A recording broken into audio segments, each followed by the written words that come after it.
اعوذ باللہ من الشیطان الرجیم بسم اللہ الرحمن الرحیم۔ ناظرین، ہم نے اپنی پچھلی ویڈیو کے اندر سورہ الحج کی آیات نمبر 60 تک اردو ترجمہ پڑھا تھا، اور آج کی اس ویڈیو میں ہم انشاءاللہ سورہ الحج کی آیات نمبر 61 سے اردو ترجمے کا آغاز کرتے ہیں۔ بسم اللہ الرحمن الرحیم۔ یہ اس لیے کہ اللہ رات کو دن میں داخل کرتا ہے اور دن کو رات میں داخل کرتا ہے، اور اللہ تو سننے والا دیکھنے والا ہے۔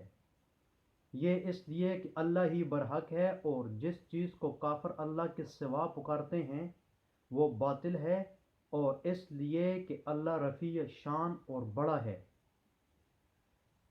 کیا تم نہیں دیکھتے کہ اللہ آسمان سے میںہ برساتا ہے تو زمین سرسبز ہو جاتی ہے؟ بے شک اللہ مہربان اور خبردار ہے۔ جو کچھ آسمانوں میں ہے اور جو کچھ زمین میں ہے اسی کا ہے، اور بے شک اللہ بے نیاز اور قابل ستائش ہے۔ کیا تم نہیں دیکھتے کہ جتنی چیزیں زمین میں ہیں سب اللہ نے تمہارے زیر فرمان کر رکھی ہیں، اور کشتیاں بھی جو اسی کے حکم سے دریا میں چلتی ہیں، اور وہ آسمان کو تھامے رہتا ہے کہ زمین پر نہ گر پڑے مگر اس کے حکم سے۔ بے شک اللہ لوگوں پر نہایت شفقت کرنے والا مہربان ہے۔ اور وہی تو ہے جس نے تم کو زندگی بخشی، پھر تم کو مارتا ہے، پھر تمہیں زندہ کرے گا۔ بے شک انسان تو بڑا ناشکرا ہے۔ ہم نے ہر ایک امت کے لیے ایک شریعت مقرر کر دی جس پر وہ چلتے ہیں، تو یہ لوگ تم سے اس امر میں جھگڑا نہ کریں، اور تم لوگوں کو اپنے پروردگار کی طرف بلاتے رہو، بے شک تم سیدھے رستے پر ہو۔ اور اگر یہ تم سے جھگڑا کریں تو کہہ دو کہ جو عمل تم کرتے ہو اللہ ان سے خوب واقف ہے۔ کیا تم نہیں جانتے کہ جو کچھ آسمان جن باتوں میں تم اختلاف کرتے ہو اللہ تم میں قیامت کے روز ان میں فیصلہ کر دے گا؟ کیا تم نہیں جانتے کہ جو کچھ آسمان اور زمین میں ہے اللہ اس کو جانتا ہے؟ یہ سب کچھ کتاب میں لکھا ہوا ہے، بے شک یہ سب اللہ کو آسان ہے۔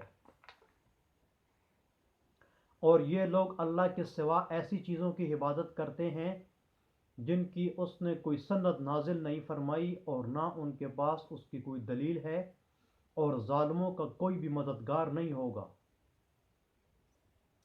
اور جب ان کو ہماری آیاتیں پڑھ کر سنائی جاتی ہیں تو ان کی شکل بگڑ جاتی ہے، اور ان کے چہروں میں صاف طور پر ناخوشی کے آثار دیکھتے ہو۔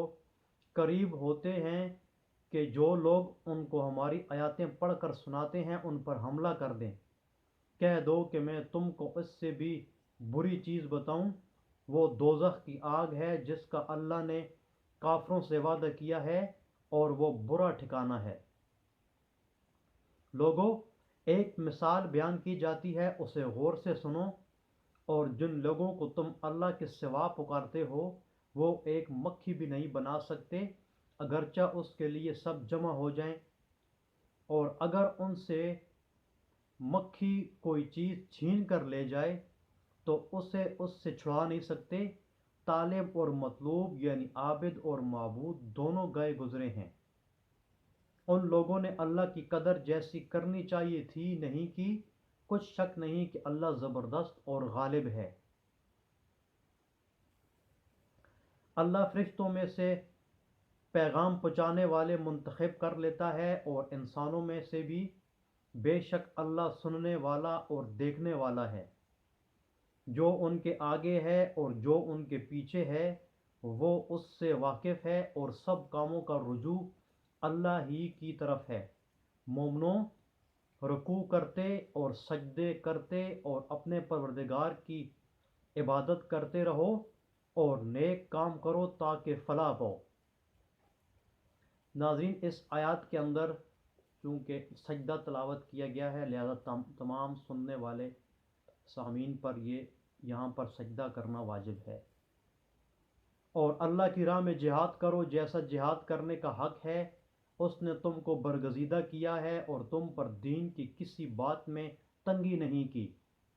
اور تمہارے لیے تمہارے باپ ابراہیم کا دین پسند کیا، اسی نے پہلے یعنی پہلی کتابوں میں تمہارا نام مسلمان رکھا تھا، اور اس کتاب میں بھی وہی نام رکھا ہے، تو جہاد کرو تاکہ پیغمبر تمہارے بارے میں شاہد ہوں اور تم لوگوں کے مقابلے میں شاہد ہو، اور نماز پڑھو اور زکوٰۃ دو اور اللہ کے دین کی رسی کو پکڑے رہو، وہی تمہارا دوست ہے اور خوب دوست اور خوب مددگار ہے۔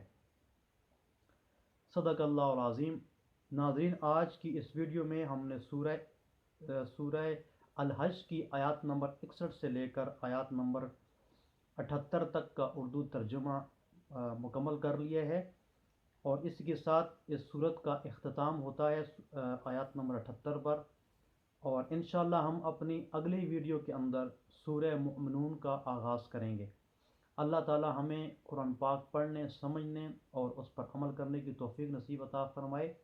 السلام علیکم ورحمۃ اللہ وبرکاتہ۔